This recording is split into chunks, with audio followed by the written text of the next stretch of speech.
If we keep playing and fighting for each other, and no matter what happens, we just say, what's next? That's all we do. Somebody turn on some damn music.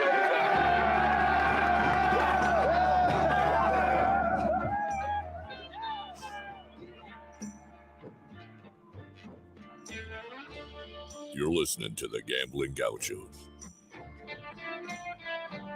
Talking Texas Tech, betting on the Big 12 and beyond. We've got everything you need: money lines, memes, and matadors. Well, you want to quit, Ethan? That'll be the day.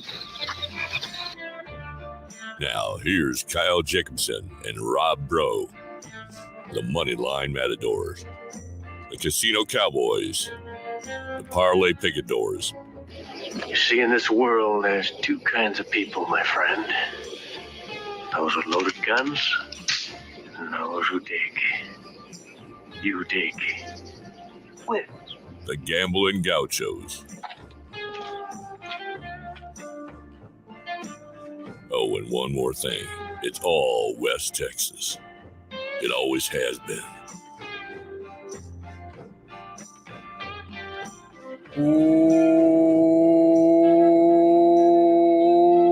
Welcome in on the Gambling Gauchos. I'm Rob Bro. He's Kyle Jacobson. Patrick Mahomes is a two-time Super Bowl MVP, Super Bowl champion. The Kansas City Chiefs beat the Philadelphia Eagles 38-35. We're live in the Cardinals Sports Center studios. You can gear up for Texas Tech baseball season at Cardinals, mycardinalsports.com, or live and in person, 68th-ish in Slide, Lubbock, Texas. You can probably get some stuff in Plano, too. We prefer the Lubbock, I guess Kyle now, closer to the Plano location. You have to go check them out, Kyle. If you go into the Plano location, you think they'll know who you are? No. No chance. They know us at the Lubbock location, though. Great guys over there. Kyle, how you doing, man? It's been a while.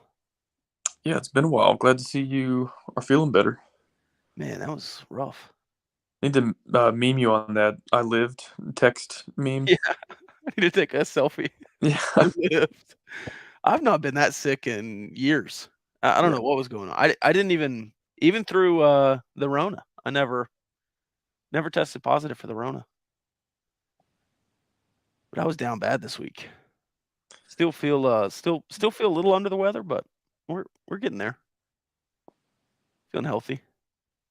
I feel fantastic because Patrick Mahomes is a two-time Super Bowl MVP. That helps, and I didn't know that was going to go well until about the third quarter.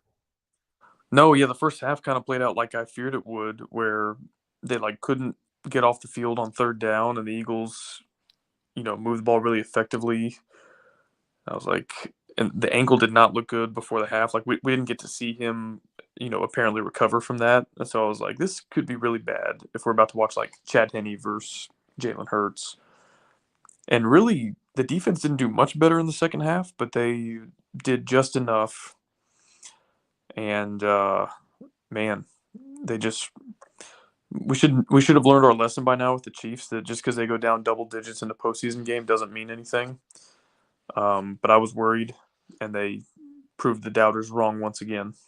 2 Super Bowl championships, twice they've been down 10 points in the second half. Down 10 in the fourth quarter against the 49ers.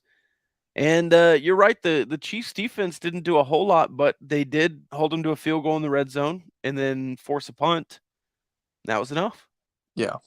And I didn't think they were actually playing that bad. Like, some of those completions to Goddard and it was in just an insanely small window, and like you can call it a good throw. I think it's a brave throw, and I guess to Hurts' credit, he put it right where it needed to be. But I was like, man, they're on a lot of these, they're in position.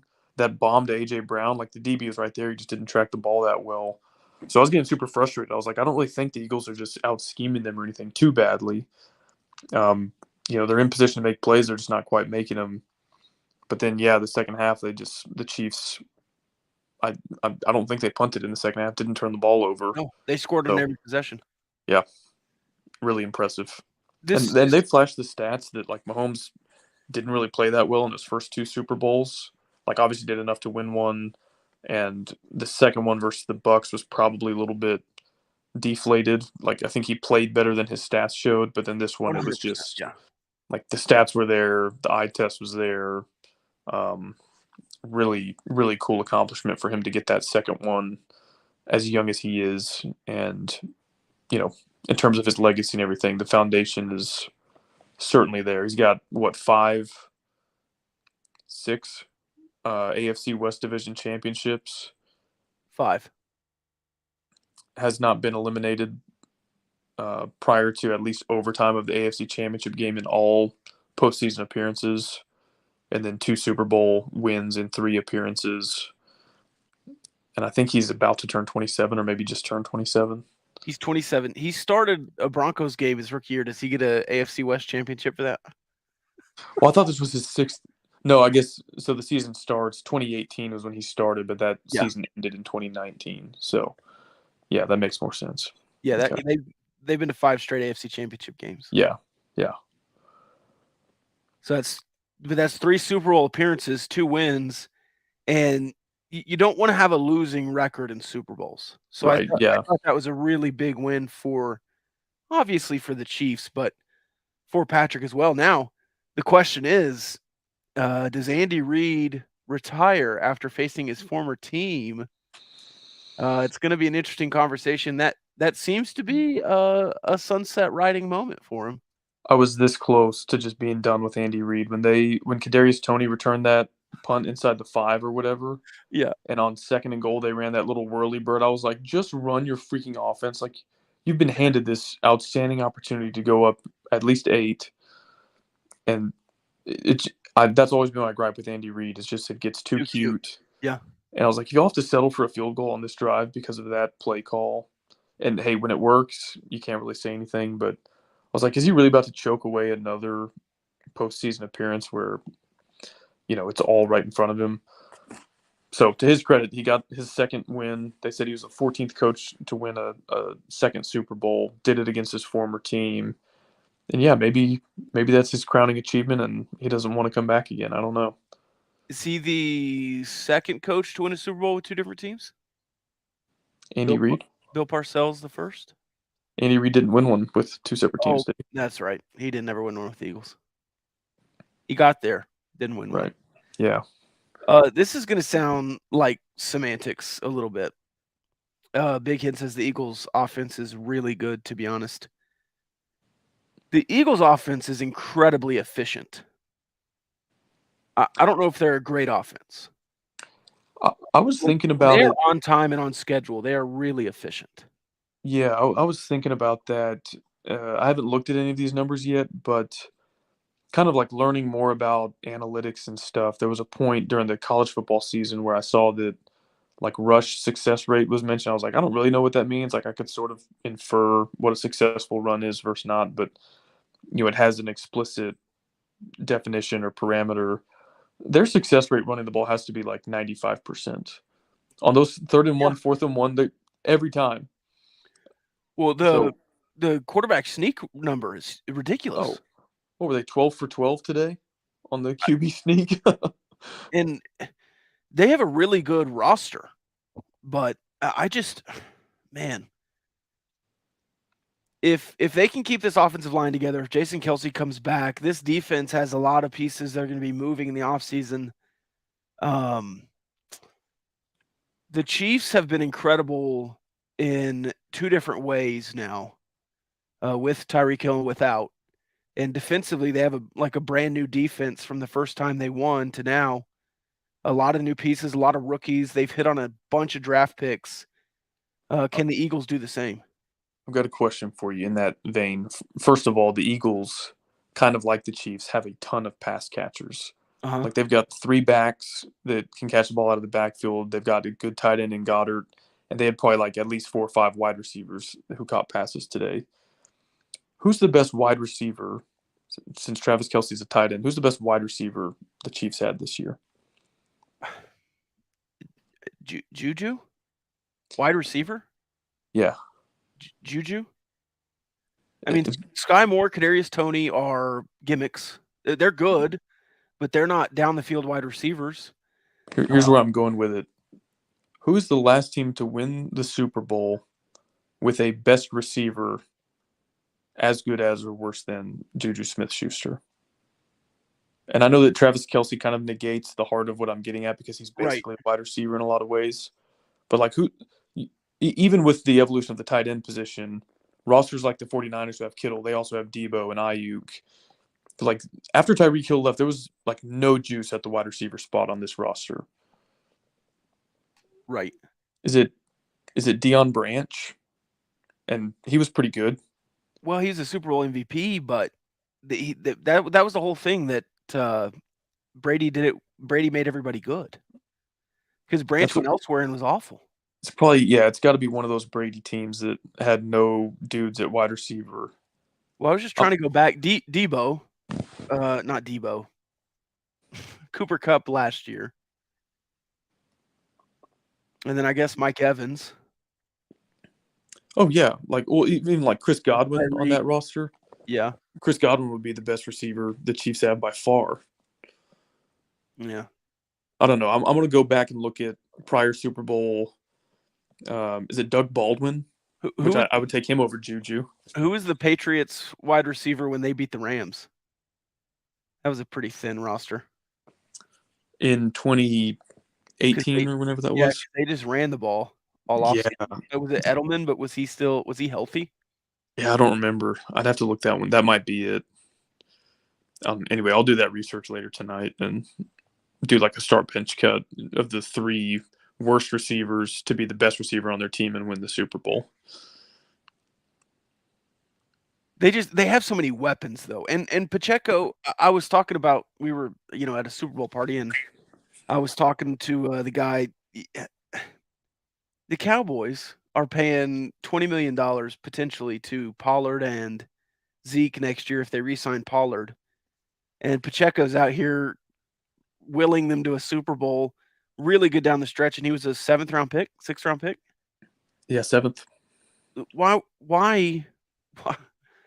If you have a good offensive line and a good scheme, why would you ever pay? And I would not re-sign Pollard. I know this is not a Cowboys thing, but just looking at the Chiefs and how they've done it twice, focus on the defense early, focus on the front 7, draft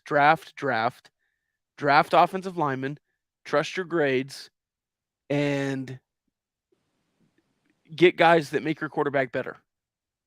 Yeah, I agree 100%. I don't think any NFL team should draft a running back high unless you just have legitimately no other need, which is so rare in the salary cap era. Like, you can shore up a position group, even if your roster is stacked. Like, but yeah, all these teams go draft somebody in the 4th round, the 6th round, and he's like replacement level versus whatever Pro Bowler wanted, $20 million a year. It's like, why on earth would you pay any of these guys? You can draft some rookie out of Ball State in the 5th round, and he'll be a serviceable running back if your scheme is good and your line is good. And defensively, if Tyrann Mathieu wants top safety money, get rid of him and trade for Jordan Reed and draft 5 rookies. I mean, they had a bunch of rookies on the defensive backfield.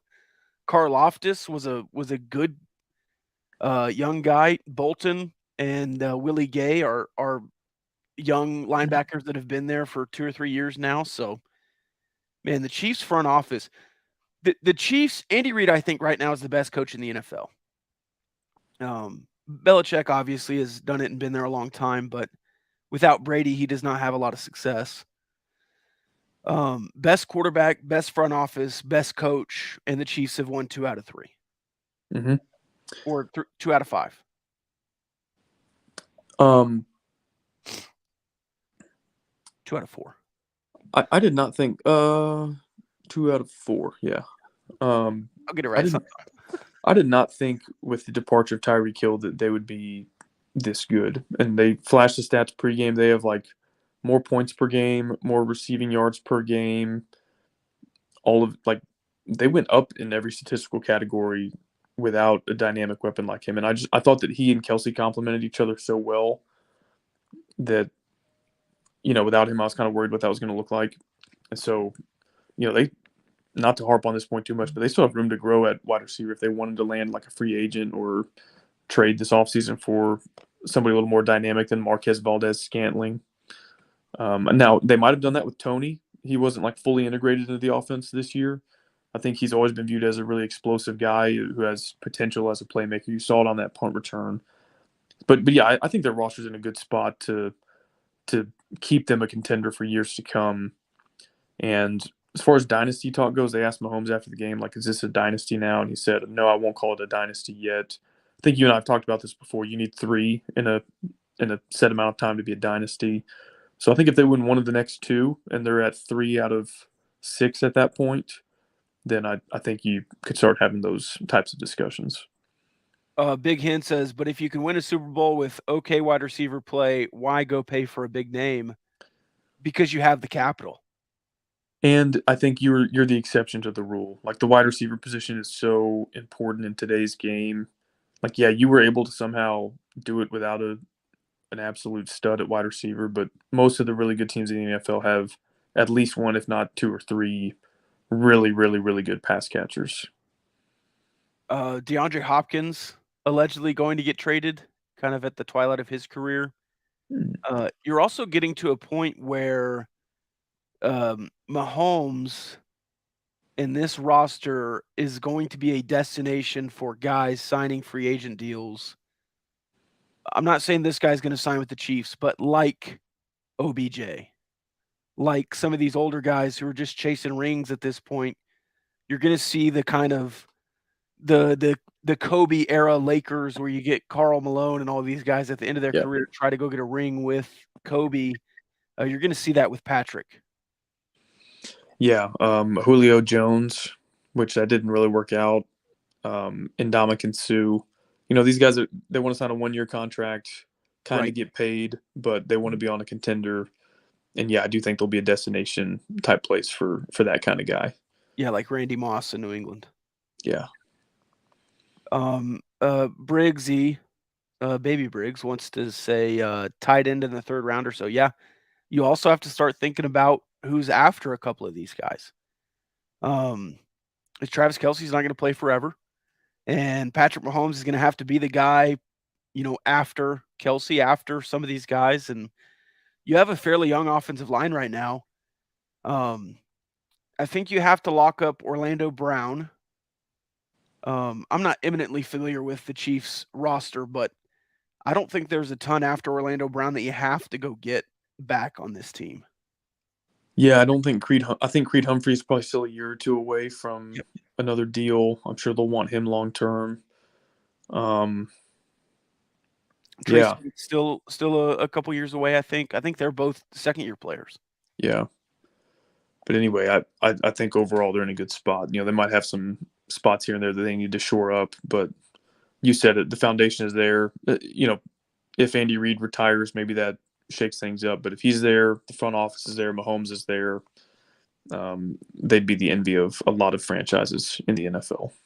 If Andy Reid retires, do you promote Eric Bieniemy, a guy who can hardly get an interview anywhere else?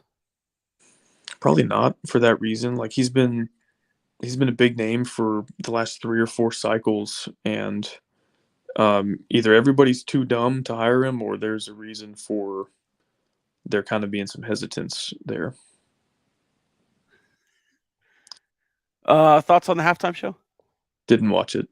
Really? Really. Not a fan, or? It doesn't move the needle for me. I really enjoyed a couple aspects of it. She just went out and sang. There weren't a bunch of costume changes or anything. I liked the Super Smash Bros. Setup in the beginning. We got a comment: do not promote Bieniemy. I don't think Andy Reid's going to retire, but if he does, that's going to be a conversation for sure. But they signed him to a 1-year deal. They weren't even the Chiefs aren't even trying to lock him up long term. So I don't know. Yeah. The Colts are going to interview him. They're going to interview the Eagles offensive coordinator too. So I don't know. Andrew says the halftime show was great. I enjoyed it. Can I say something on the halftime show as a pillar of our society? Go ahead. There's too much discourse around the halftime show every year. It's like a cycle. Before anybody can even say anything about the halftime show, there's like two or three types of people on Twitter, and this is all there is on the halftime show. Person number one is like, yeah, I don't even watch the halftime show. I don't even know who this person is. I don't care about the halftime show. It's like, okay, cool.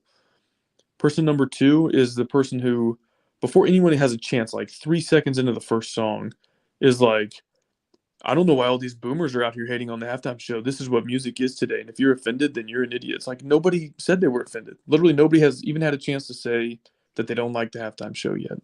Yeah.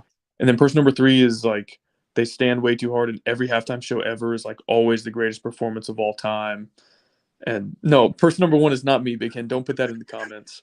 I just didn't watch it this year because I was doing stuff, and like I said, it wasn't appointment television for me. So anyway, those are the three types of people. Just like always satisfied with the halftime show, never satisfied with the halftime show, and way too eager to tell everybody that they were not offended by the hip hop and that anybody who is a boomer, even though like nobody, I've never seen anybody actually offended at a halftime show, save the Justin Timberlake Janet Jackson one. R&B wasn't hip hop. Whatever. Over under 17.5 Coors Lights for Patrick Mahomes tonight. Over. Yeah, the night is young in Phoenix. It's only 8:30 out there, right? And then in 2 days, he'll pop up at some big concert like last time.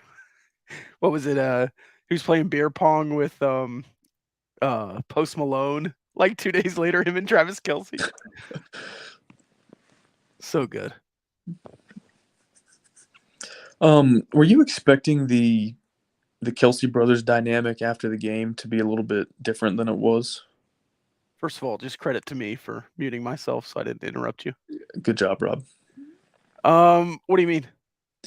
I mean, in 2012, when the Harbaugh brothers went at it, the pregame discussion was like, yeah, we can't even talk to each other. Like, this is going to be the hardest thing we've ever had to do. You know, I'm going to hate looking at the opposite sideline and seeing him. It was like, you could tell it was like intense and emotional for him. And I'm sure it was for the Kelce brothers. But they like after the game, so the Harbaugh brothers after the game, it was like a real quick, probably like, hey, I'll call you tomorrow type, like, and then just get on your way. Kelce brothers kind of embraced it, like, didn't seem like it was that difficult on them emotionally compared to like what I thought it would be based on the Harbaugh brothers deal. And I don't know, maybe those two guys are just so laid back and affable. Well, they both already won one. Yeah. That was the first one for both of the Harbaugh brothers. And you know, you probably didn't think you'd have an opportunity to go back, but I think both of them already have one. Both of them are Hall of Famers. It's a team game. It's a tight end and a center, not two quarterbacks, not two head coaches. So, yeah. But I respect a lot of what the Kelce brothers did this week because even late, I heard an interview with Jason Kelce. You know, they do the podcast together. Yeah. And they talked about it quite a bit on that. But even late, he said, you know, this isn't the Kelce Bowl. It's the Eagles and the Chiefs, and we're making it that way. And it's not about us. It's about the team. And I think they said a lot of the right things. I enjoy the dynamic. I like those two together. And I hope Travis Kelce plays a long, long time. And I hope Jason Kelce retires this year and goes into broadcasting. Yeah. I would prefer to not have to play against him anymore. You want to talk about Pat's legacy? Go down that rabbit hole? Yes. First, Jacob says Cliff to Kansas City, eyeball emoji, laughing emoji. Cliff to Houston. No, they hired somebody else. They did hire an offense coordinator? Yeah. Oh. Can't So remember maybe. now. Maybe. Or maybe Cliff is still in Thailand. You know, there's going to be some people who wonder about some greatest of all time. What? He's back. Cliff's back. Back to what? He was in Houston. Yeah, he interviewed, but they didn't give him that job, so. I know, but he's not in Thailand again. He might. How do you know? Because his girlfriend's his back in Poland or something. Okay, then wherever he's going. Okay. It's going to be some greatest of all time discussions. Rahino Barbecue is the greatest of all time. Olton, Texas. Add Rahino BBQ on social. Rob, the great thing about being attached to Rahino is you get pictures in the DMs of like the line all through the Cardinals parking lot when Rahino's there. I know they sold out every day last week, so you got to get there early, and you can order ahead RahinoBBQ.com to make sure that your order is there and they've still got everything in stock when you show up. But yeah, you got to get there early, whether you're going out to Olton or finding their mobile food truck somewhere in West Texas. You know them, you love them. Get there early, camp out if you have to, and then go enjoy the best barbecue in West Texas. Two-time Super Bowl MVP, two-time MVP quarterbacks, Manning, Brady, Montana, Mahomes. Which Manning? Peyton won 2 MVPs. Eli was an MVP in both of those? Well, league MVPs. So quarterbacks with 2 league MVPs, at least 2 Super Bowls, and a Super Bowl MVP. Manning, Brady, Montana, Mahomes. It's a good list to be on. 2 Super Bowl winning quarterbacks, Peyton, Eli. Is Patrick past those 2? Eli, yes. You mean like if he retired today, where would he stack up? Yeah. Yeah, he'd be ahead of Eli, behind Peyton just because of the longevity. But his trajectory, I think, is certainly outpacing. Peyton Manning was in, I think, year 10, maybe year 9 when he got his first. And then the second one was kind of like forming a super group band in Denver. Very tail end of his career. Defense carried him to that one. So yeah, he's trending ahead of Peyton for sure. But if he retired, he'd be ahead of Eli already.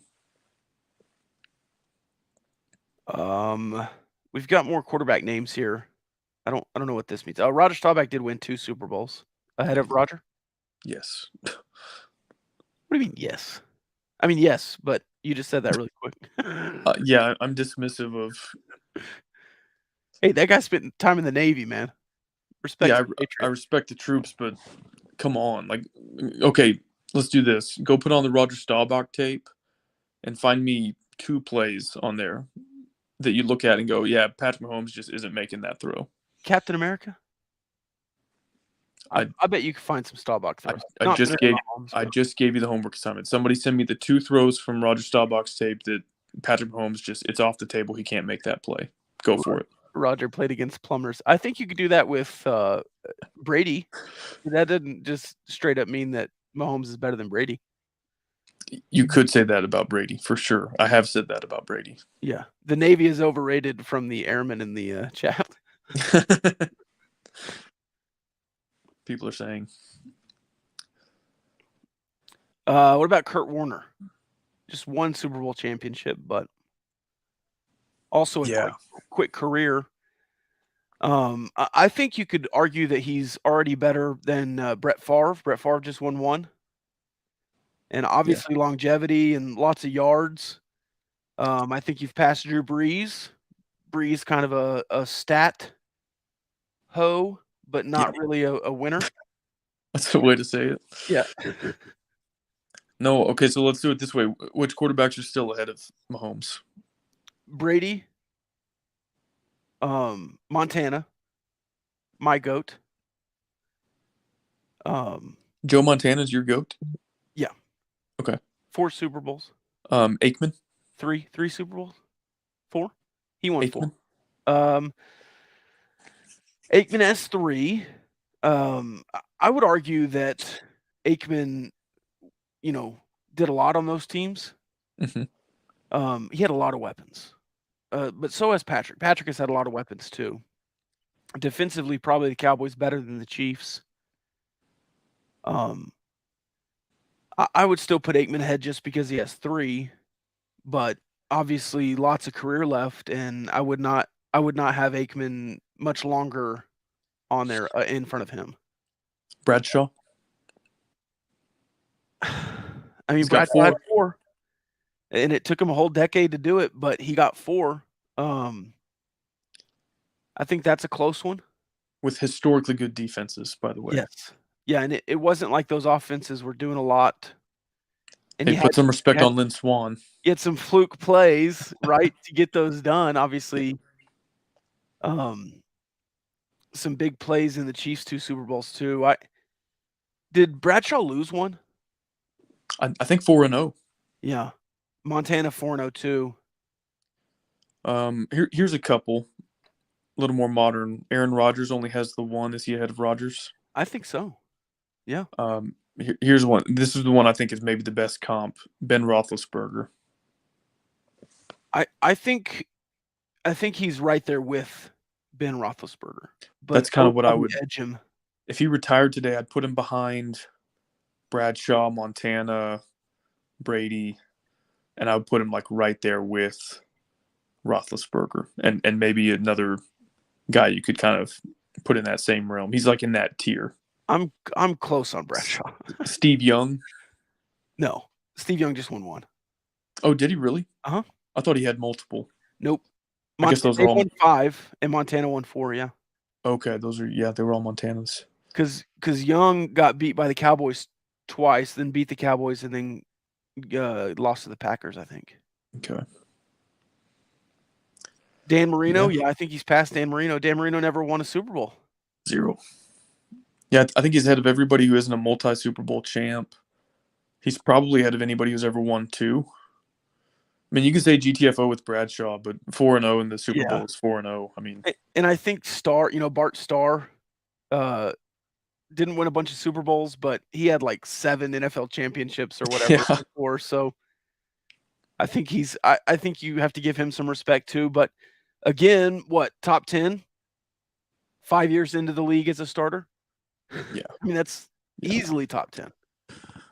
Here's what I'm watching for is the ultimate guy that he'll be compared to at the end of his career is Tom Brady. And Brady had 2 separate dynasties that were like a decade apart. So he won 3 like right out of the gates and then went dormant for a decade, right? Because he didn't win another one until 2015, 2014 season, Super Bowl of 2015 when they beat the Seahawks in a game that they shouldn't have won. So he had 3, and then he was stuck at 3 for the first 15 years of his career. And then he stacked a bunch at the very end when he was old. And so if Mahomes can get one more, he sort of buys himself a lot of time before like he would lose pace with Brady. Yeah. Because Brady did not get ring number 4 until way later in his career. And that would be hard for Mahomes to duplicate, say like, okay, well, he's going to get another 3 rings when he's 37 or older. Like he's probably not. However, if like, let's say he won another one in the next 2 or 3 years and then went like 6 years without one, he wouldn't really be behind Brady at that same point in their careers. So that's kind of what I'm watching for is he really only needs one in the next, let's call it 8 years to stay on Brady's pace. And that would take an amazing final 5 years of his career if he is on that trajectory. But he's not – I think people forget that about Brady, that he, quote-unquote, only had 3 until he was like 35, which 3 is like insane for anybody anyway. But it wasn't like he stacked them all when he was young or like won them very consistently every few years. There was 3 bunched up together and then a long break and then all the ones he won on the tail end of his career. So Brady won in 2002, 2004, 2005. Okay, I was thinking the last one was 4. And then 15, 17, 19, and then 21. Yeah, so there was a decade in between his 3rd and 4th. And he went to 2 in the doldrums and went 19-0 one year before he lost to Manning. So 18-0.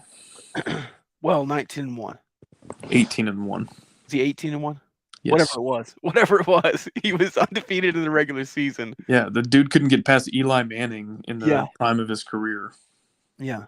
So and I don't think, I'll clarify this too, I don't think Mahomes needs to match Brady in Super Bowl titles to have an honest conversation. Just like, okay, people want to argue MJ and LeBron. Neither one of them has as many rings as Bill Russell, and Bill Russell's not in anybody's GOAT conversation. And so I think you do need to win championships to have your legacy debated at a certain level. But I think the number for Mahomes is 4. If he can get to 4, you can make a credible argument. If he gets 5, I think it leans Mahomes' way. If he gets 6, I think there's like very little discussion. Yeah, and if he doesn't play for 20, 21, 22 years, right? I mean, if he wins 5 and 15 instead of 7 and 22, I mean, I think you're having that conversation anyways. And look, again, Mahomes is a better quarterback than Tom Brady. Yes. Just physically gifted, makes bigger throws and whatever else. Now, the mental aspect, the preparation, the determination, Tom Brady does a lot of that. All the narratives that we've invented about Tom Brady. Those are all true. The intangibles. Yes, those are all true. Yeah. But Patrick also does those. The intangibles of being dragged to the Super Bowl by Teddy Bruschi. Yeah, and Richard Sherman, not Richard Sherman. Rodney Seymour. Oh, Richard Seymour. Rodney Harrison, but Harrison. He was a bum. Must be nice to play on like the league's best defense for 2 decades in your career. What about Zach Thomas's legacy? Yes, finally. Well, I say finally. He didn't wait that long comparatively, but I thought he should have been first ballot. I mean, I'm sure people have seen this side by side of him versus Urlacher. Zach Thomas wins almost every single statistical category, just doesn't have the same fanfare for whatever reason. And Urlacher was a slam dunk, automatic, and Zach Thomas had to sort of wait this out. Very deserving, and I think it's cool to see a middle linebacker from Texas Tech, because our perception outside of the little bubble here is like, oh, all they do is air it out, and it's offensive-minded. And so to have a guy from Pampa, Texas, who played middle linebacker for Spike Dykes, make it to the Hall of Fame, I think is awesome. In the same offseason that you're about to have a top 10 pick at defensive end, and a linebacker who, granted, tore his ACL, but should have been in a lot of conversations at the end of the year. The Seahawks were a little bit better. It's good to see, and it's good to see that success in the NFL, and it's good to see a coach who can take advantage, right? Yeah. At Texas Tech, New Mexico. What did you think?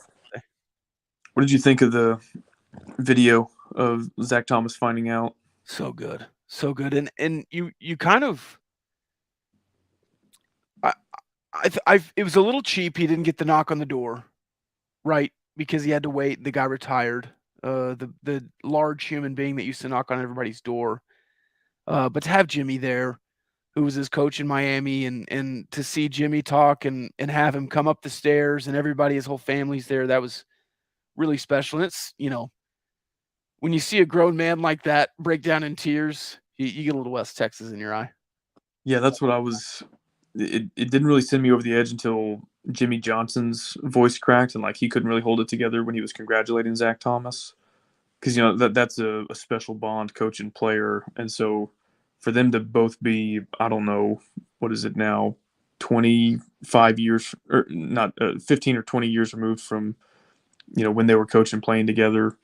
And Jimmy Johnson is a guy who's coached a bunch of Hall of Famers. It's not like Zach Thomas was, the crown jewel of players he coached. Like, he was with all sorts of dudes that are in the Hall of Fame.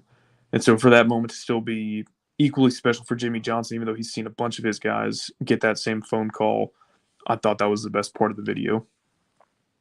Can you name the second team that Zach Thomas played for in his NFL career?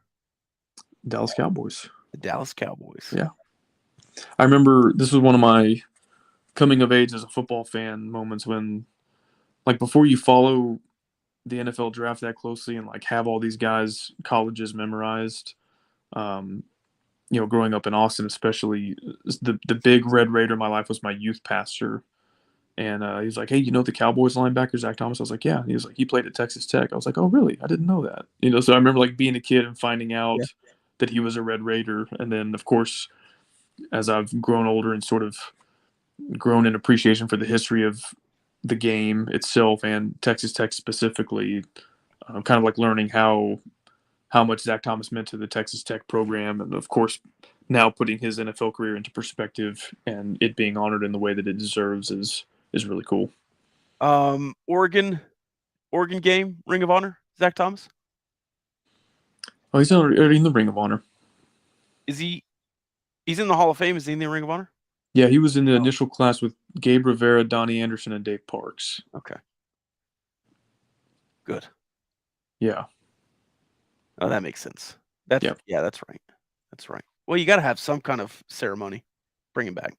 I don't want to jump ahead here, but I think in the Discord mailbag, somebody asked us, sponsored by Diversified Lenders, by the way, diversifiedlenders.com, turn your accounts receivable into cash. I think somebody asked who's next into the Texas Tech Ring of Honor. What say you?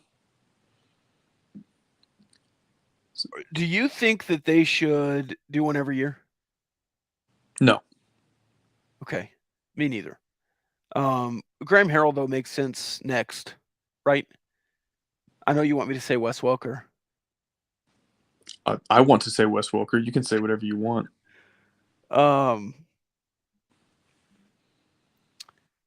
Yeah, I don't know. Would you do Wes this year? No, I'd be okay entering sort of a cooling off period because I don't want it to.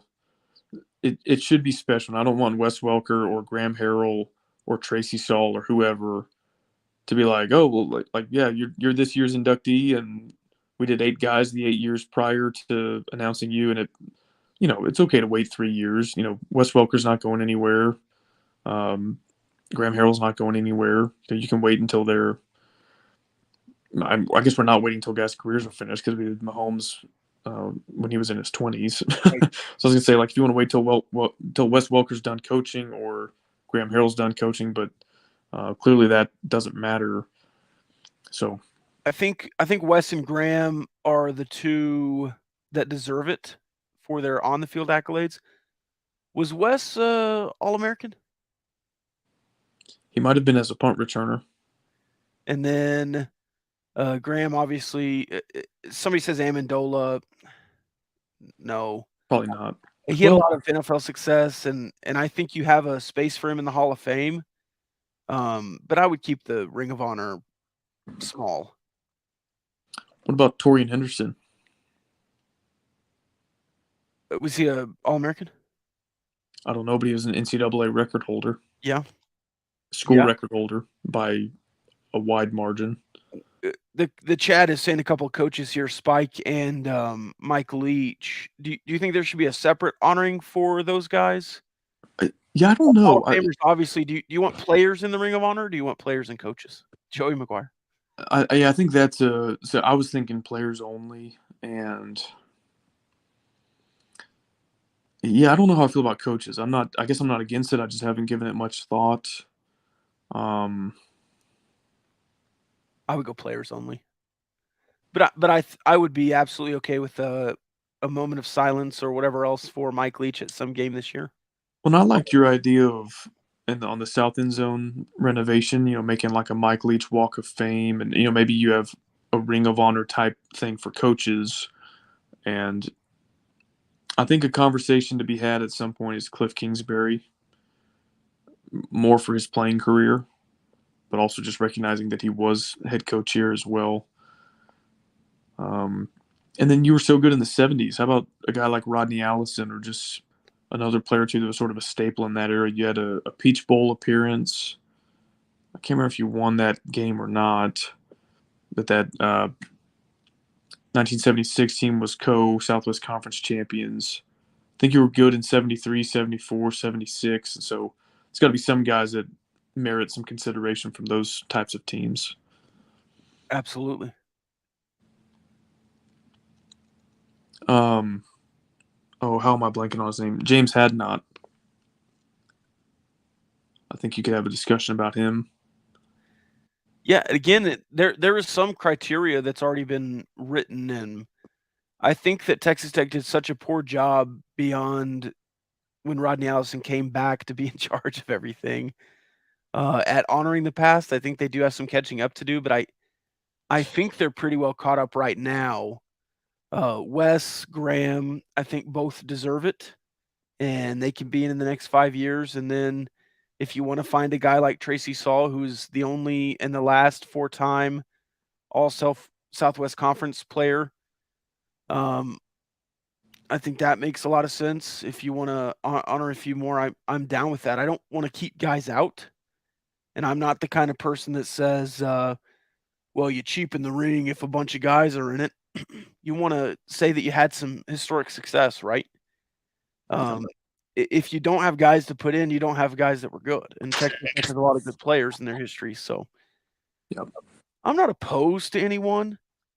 And I'm not necessarily opposed to doing one every year, but if you're gonna have a Ring of Honor, it's gotta be really special that they did something here or beyond, which is like what Patrick did. Byron Hanspard. Yeah.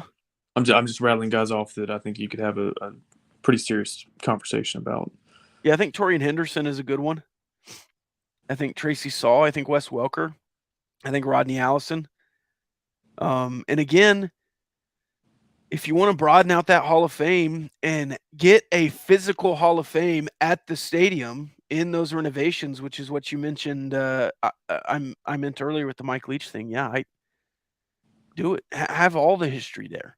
Yeah. Put some busts down in the south end zone and have a walkway and a breezeway where people can go learn about some of these great players you've had in your history. Yeah, I'm with you. Devin Drew. Hey. Bam Morris. Yeah. Super Bowl champion. With Patrick Mahomes winning the Super Bowl, you also add another ring to the collection.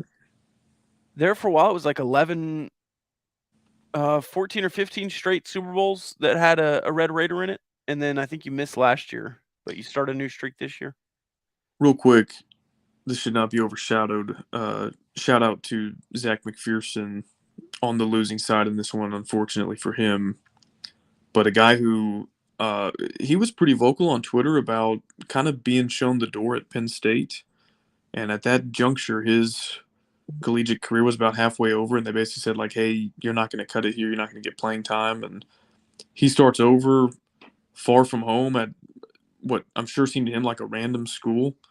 And when he came in, I remember like, okay, I guess we'll see what this guy has. And he was just a really, really good football player for you at Texas Tech. And unfortunately was not on some great teams as far as piling up wins. But I remember him declaring for the draft. I think he had a COVID year, and I was a little bit surprised that he declared for the draft just because I wasn't thinking of him as that type of prospect. And then he goes fairly early, like third or fourth round, I believe, which is early enough that you're going to make the roster, and had some good plays this year. And I guess I'm just trying to get at a few years ago when he was basically forced to transfer to Texas Tech from Penn State. He was probably not in his wildest dreams thinking I'm going to be playing in the Super Bowl. And so he had a great season with the Eagles, and I think that's a good spot for him to be in. And, of course, we wish him the best of luck going forward. Yeah, and he's been great on special teams. He'll be in a position to sign a second contract in the NFL. He'll probably be able to stay for a long time. Get some opportunities on the field, probably at the nickel or a low safety position. So, yeah, absolutely. Yeah, good for him. It's now baseball season. Any broad thoughts on the baseball team coming up? I know we have a preview this week, I believe, with Dinger Derby, Keith Patrick, friend of the program. It's a podcast that we mention, all the time on this show. All the time. So maybe we save a lot of that for him. I believe he has a new co-host. I don't know if he's mentioned that yet, so we won't spoil it here, but maybe we can get both those guys on this week. Yeah. New nice. Co-host was trying to chirp me, even though I was being really nice to a player from his alma mater on Twitter. Yeah. And I thought about taking the low road, as I've done from time to time on Twitter, but I thought better of it. Ryan wants me to break down the Rangers rotation. I will say, me and Kyle Kyle doesn't know this. We're gonna do a Rangers Twins season bet this year. Hey, I might just be a Rangers fan from now on. Okay. Like, I live here. The ballpark is right down the road. Dude, you got to get a 20-pack. Josh Young is there. Yeah. Why would I root for the Twins? I mean, I still love the Twins. I hate the Twins, but I'm here now. If Josh Young is going to be hitting dingers for the next 15 years in Arlington, then how can I pass that up? It's all right. I do also want to apologize here. We are still in basketball season. That's right. We need to focus. Big one coming up. So you hate the students camping out for the Texas game? Is that what I saw? I don't think I said that. Am I obfuscating you? I think I said that I would not. I would probably go make different arrangements for watching the Super Bowl than maybe trying to stream it on a phone or laptop in a tent. People are free to do whatever they want. I don't understand the decision to camp out, but to each their own. I wouldn't be camping out for this game. You got to get the boomstick. I need a content Kyle boomstick eating video at the ballpark. It's a 3-foot hot dog with chili and jalapenos and the fixings. You ever had a boomstick? No. What's the biggest hot dog you ever took down? Probably this is gross. You ever been like so hungry that you're eating so fast that your brain hasn't caught up and you don't feel full even though you've eaten a ton, so you just keep eating? I had a chili cheese footlong coney at Sonic and like did not put a dent in my hunger. I was like, I don't feel a thing. And so I ordered another one. So I had 2 footlongs in one sitting, but so I don't know if that counts as 24 or if that counts as, because doing some quick math here, 12 times 2. Anyway. Well, it's girthy too. And it's a pretzel bun according to Big Hen. I don't know that was I had it back when Nelson Cruz, the originator of the boomstick, was there. So it's been, a decade since I've had a boomstick. Anyways, Discord mailbag? Yeah, then do you want to talk some conference realignment? Yeah, you want to do that first? Sure. Is it me or does it feel like some stuff is about to go down? Because going way back, you and I were like, wouldn't it be great if you just hit the magic reset button and 2024 is when everything changes? The college football playoff expands, USC and UCLA go to the Big Ten, Texas and OU go to the SEC, and check. So I don't know if the Pac-12 is going to expand. I don't know if they're going to stand pat at 10. I don't know if some of them are going to get jumpy and come to the Big 12. But if they do, that would be in 2024 because their current TV deal is up in summer of 2024. So if they want to be on TV in the fall of 2024, they've got to either sign a new deal, which they can't get anybody to bid on, apparently. That's what all the reports are indicating. Or they need to come join the Big 12 and be added pro rata on the Fox and ESPN deal that we're on.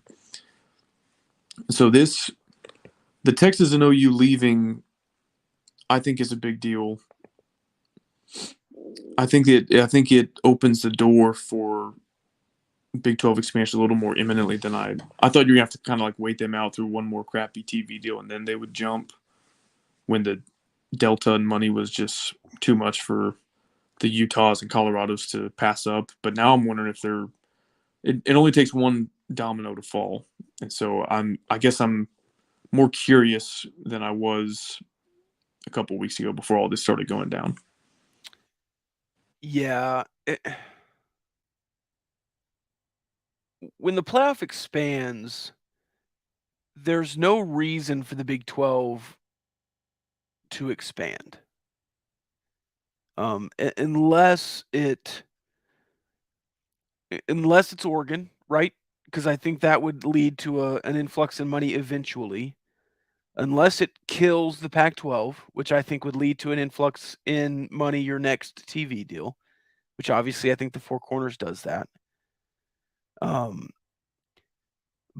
in the expanded playoff, would you rather get through 11 other schools or 15 other schools to get to the playoff. You know what I mean? I get what you're saying, but in a 12-team playoff, if you have a strong conference, you can get 3 teams in. Right. So you don't have to win your league. And I also think that this has been underrated at every step of the way last 15 years in conference realignment discussions is stability.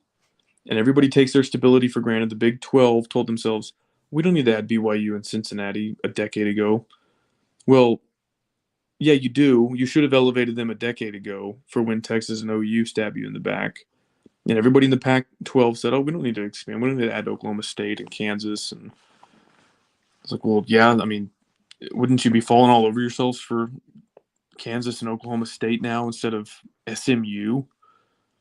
And so I think it would be an example of this conference not learning the same lesson that other conferences have learned repeatedly, which is that expansion gives you stability.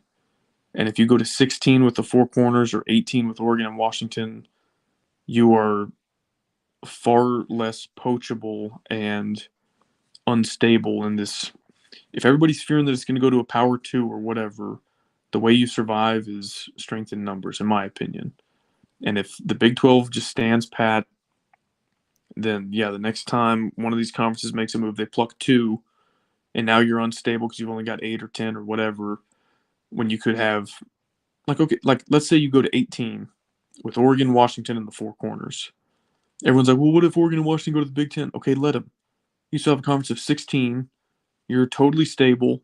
You're still in the Power 3, Power 4, whatever it is by that point, and you just move on with your life. The struggle is if you stay at 12 and then 3 or 4 leave, now you're screwed again, and you have to add Fresno or UNLV or something. And so I think that's why you do it, is for stability and security long term.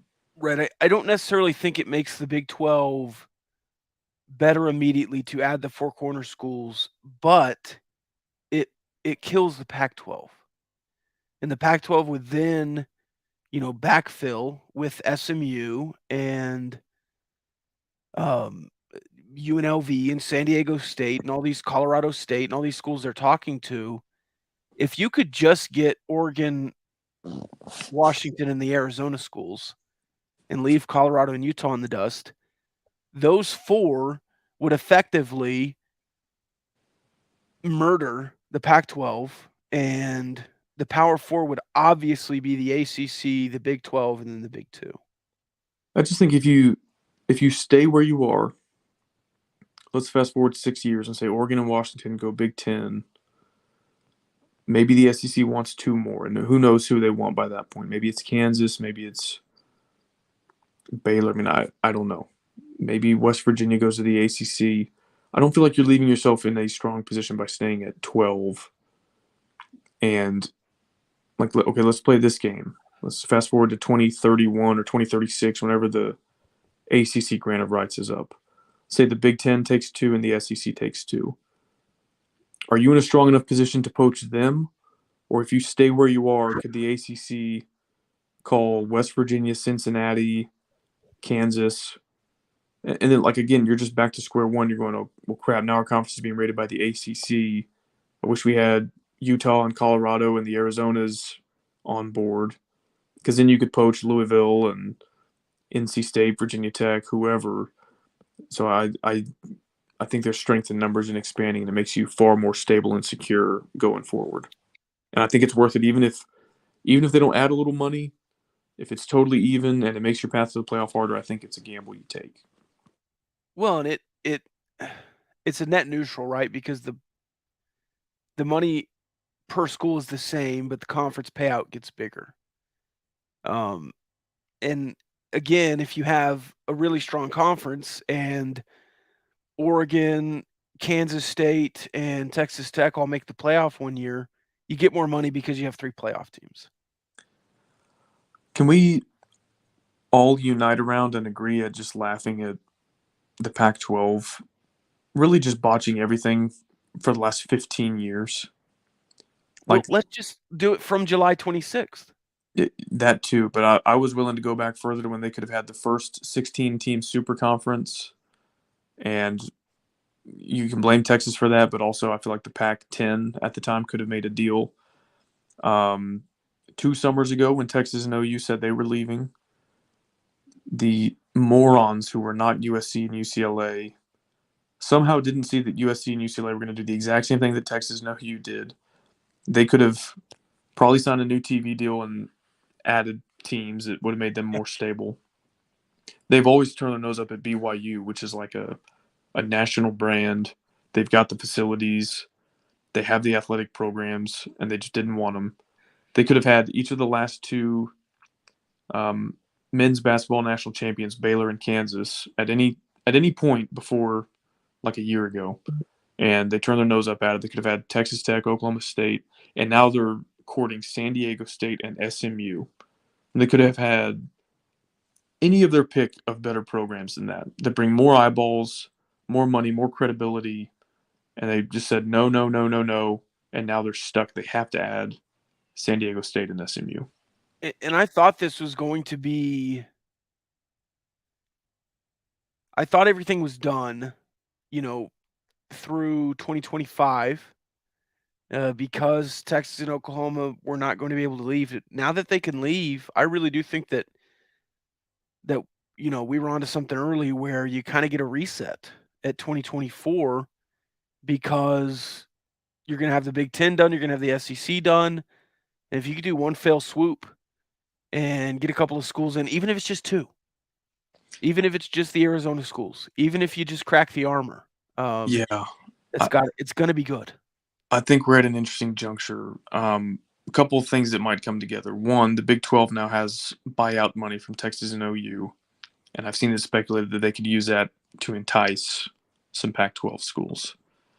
The Pac-12, all the reporting is that their suitors are not as interested as they thought, and George Kliavkoff kind of overpromised, underdelivered to this point. And every day that goes by without a deal, their bargaining position, their leverage decreases, and it looks worse and worse for the conference. Because if you're one of these providers at this point, you're like, what else are you going to do? We're not going to bid on you. Take it or leave it. Their best case scenario probably is going streaming heavy and losing a lot of visibility. And that's only if a streamer wants to overpay, which at this juncture, why would you? Again, you have no competition. And so the decision by Yormark to jump ahead in line, so to speak, looks wiser by the day. And I don't know. I think the Big 12 manages a lot better. I think the Pac-12, the other thing that they had going for them was the 4th window, and that's the 10 p.m. Eastern and later. They're the only conference that can deliver that time slot. The networks like that because there's no competition, so it commands more eyeballs than it otherwise would.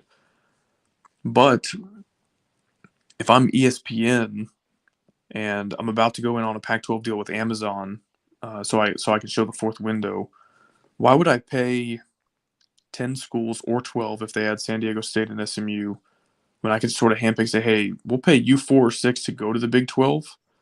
We get our 4th window inventory.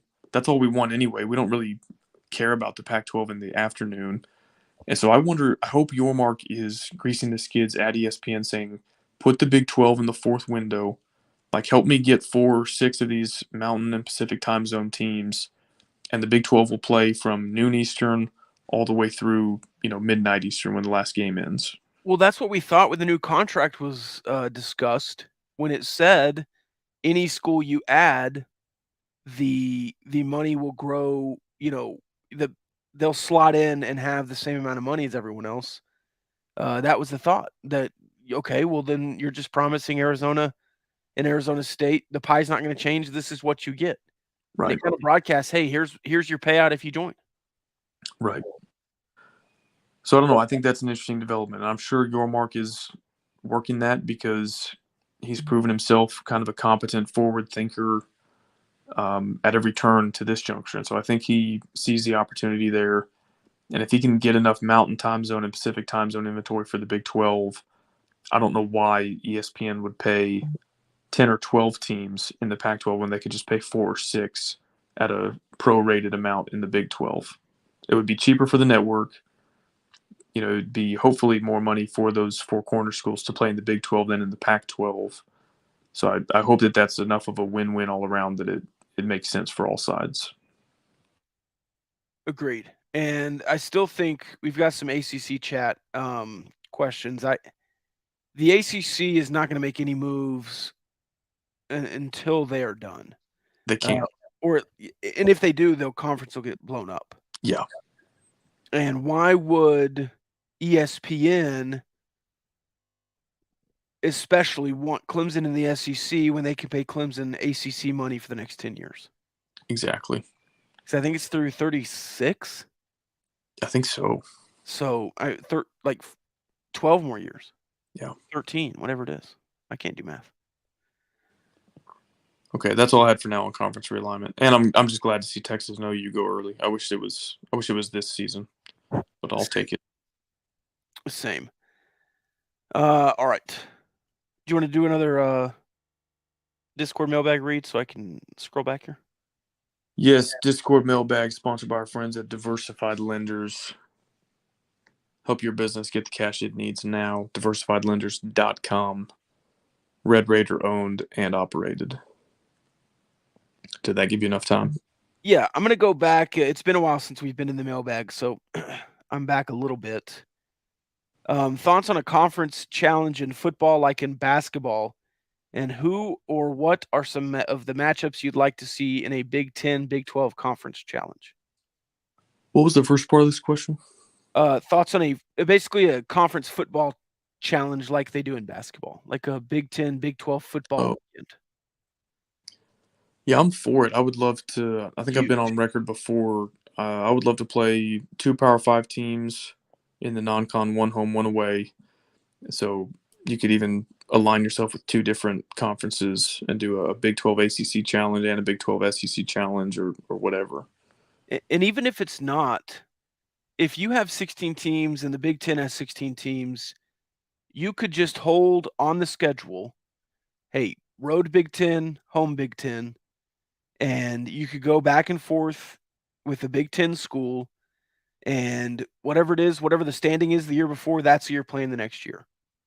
Just do some NFL scheduling. And you could have it 10 years out. You could sign up for 10 years, and you don't know who you're playing until, the end of the regular season, and then it sets up for next year, and you have a full year to look up who you're playing next year. Yeah. I love it. Start bench cut these Broken Lizard movies. Do you know who Broken Lizard is? No. Beer Fest, Super Troopers, Club Dread. I don't think I know what any of those things are. I would start Super Troopers and bench Beer Fest. I remember my first beer. Are those movies? Yeah. Okay. Broken Lizard is a production company. Okay. Get a large farva. I don't want a large farva. Start bench cut the most punchable faces in Big 12's men's basketball. Brock Cunningham, Grady Dick, Caleb Grill. Grills is the least punchable. So I guess cut. Then I'll start Cunningham. Yeah, I would start Cunningham. Bench Dick. Can Kyle name the 16 Big East basketball schools from between 2007 and 2012? 2007? Hold on. When did the ACC expand? All right. So I'll name the current ones first. Let's go Creighton, Xavier, Marquette, St. John's, Providence. That's 5. Seton Hall. Big East, Villanova. Yep. Does UConn play in the Big East or Yes. the American? Okay. That's 8. Is St. Louis Nope. in the Big East? No. Okay.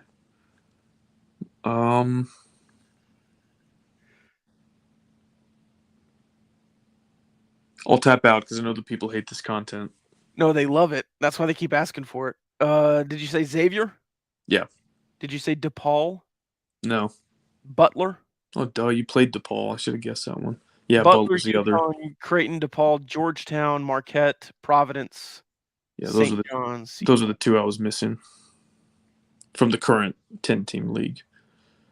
And as far as past ones, I guess, again, I don't remember when the ACC expanded, so I guess it would have been like Pitt, West Virginia, Rutgers, Syracuse. Because the question was from 2007 to current. To 2012. Oh, I thought you said 2007. It was 7 to 12 was the question. Oh, okay. I don't know. But I don't have that on my thing Yeah. either. Florida women's lacrosse was in the Big East for a while. The more you know. Start, bench, cut, the NFL honors. Pat's MVP, Zach Thomas Hall of Fame, Dak's Man of the Year. Start Zach Thomas, bench Pat Mahomes, cut Dak Prescott. Yeah, I would too. That's tough. I mean, one is for a career, one is for a season, and one is for not even the game of football.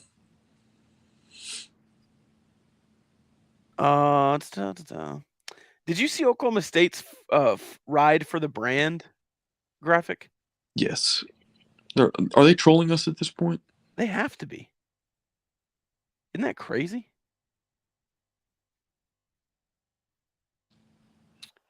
Let's see. We already discussed this one. Start, bench, cut, red chili, green chili, Christmas style. Oh, cut Christmas style. I would start Christmas style. No, I'll start red, bench green, cut Christmas. I would bench green.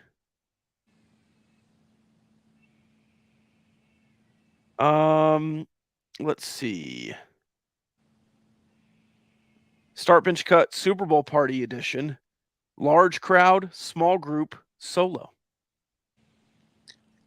I think it depends on the extent to which I care about the outcome of the game. If I don't, like last year, Rams Bengals, totally, like, could not even make myself pick a side. I would want a large crowd for the social aspect. If it's Vikings Chiefs, I cannot watch that with anybody else. And then the mid-sized crowd for a game that I care about, somewhere in the middle of those two extremes. I would go start, small group, bench, solo. Went to a few huge Super Bowl parties. Not for me. Who is the most likable sports superstar, Mahomes or Nowitzki? There's too many people with halftime show opinions at a large Super Bowl party. When, like, nobody's watching the game, you can't focus, and then everyone comes in for the halftime show, and it's like, okay, what are we doing here? Yeah. Sorry, redo this question. Most likable sports superstar, Mahomes or Nowitzki?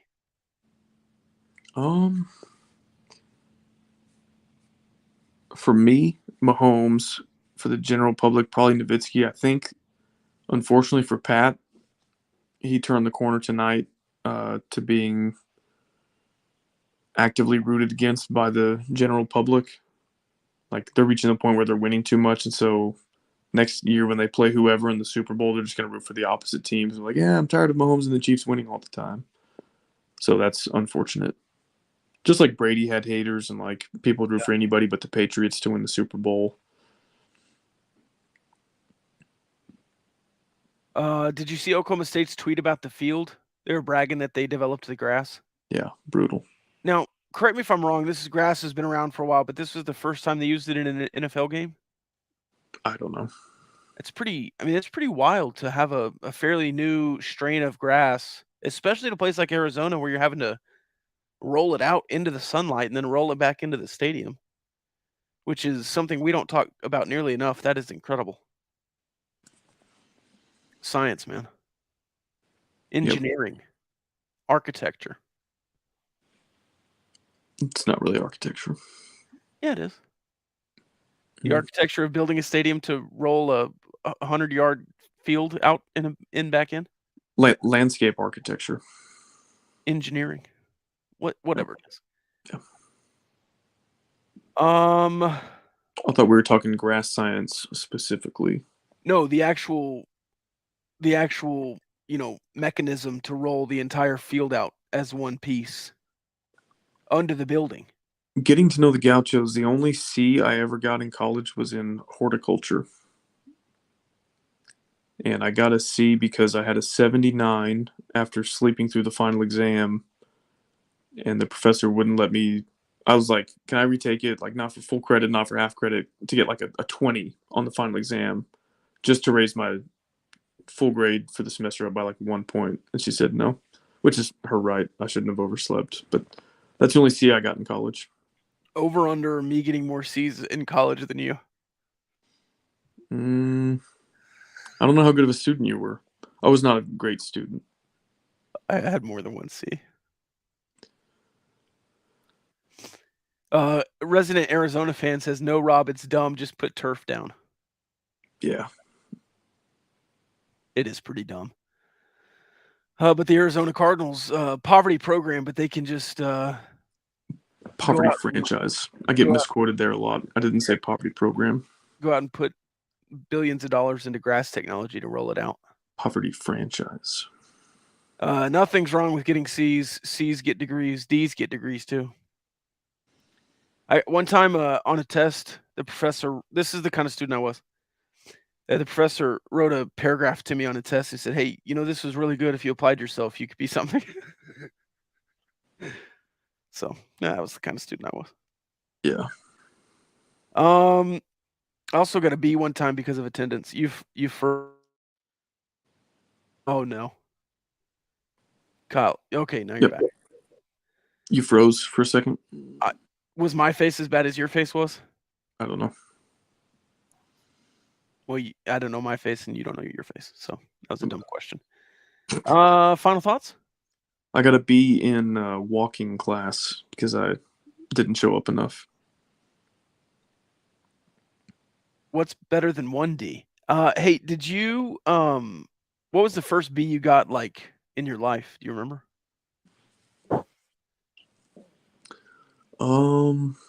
No. Not really. Junior high.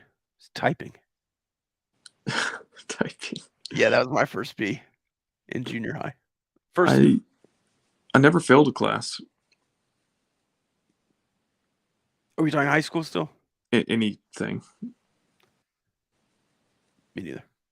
I don't think I got a C on anything in through high school. Like that C I got in college was the only C I ever got in anything. Middle school, I don't think I ever finished high with school. a C in high school. Yeah. Yeah. I don't know my GPA though. It was not yeah. sterling. I'd have to look mine up too. I don't remember. Anyways, you're here for a good time and a long time. I was at college for a long time, but I also had a really good time. So yeah. Even at LCU. Chapham. Peckham. All right, final thoughts. I'm tired. I'm glad I waited it out because I probably would have started talking around the time you said I'm tired. So trying out that new technique actually paid off. You're learning. No final thoughts. I'm just really happy for Patrick Mahomes and excited to see what happens next with Big 12 conference realignment. You want to make a pick real quick on the Texas game? Look at like Ken Palm or Haslam or BPI or something to get a projected line. I would. Where would you set the line before looking at some of those? Texas -1. I would probably. I think you do get a lot of credit for home court, but I would say Texas -4.5. 4. Who's that? It opened at 3.5. Who's that according to? Bovada has it at a flat 4 right now. Okay. Yeah. Hate to say it, but give me Texas. -4. Yeah. You 2-0 in a row at home. Yeah. Iowa State and Kansas State. Texas is just they're a pretty complete team. I think Rodney Terry's doing a good job there on an interim for now basis. But I think he's probably doing a good enough job to warrant a pretty serious look. You are 3-2 in the last 5 meetings, 2-2 in the last regular season meetings. 3-1 in the last regular season meetings. You have something like 8 out of 12 against them, or 10 out of 15. I don't know. You have a pretty good record going back a few years. Total 146. Ooh, under. Pushed at 142 in the first meeting.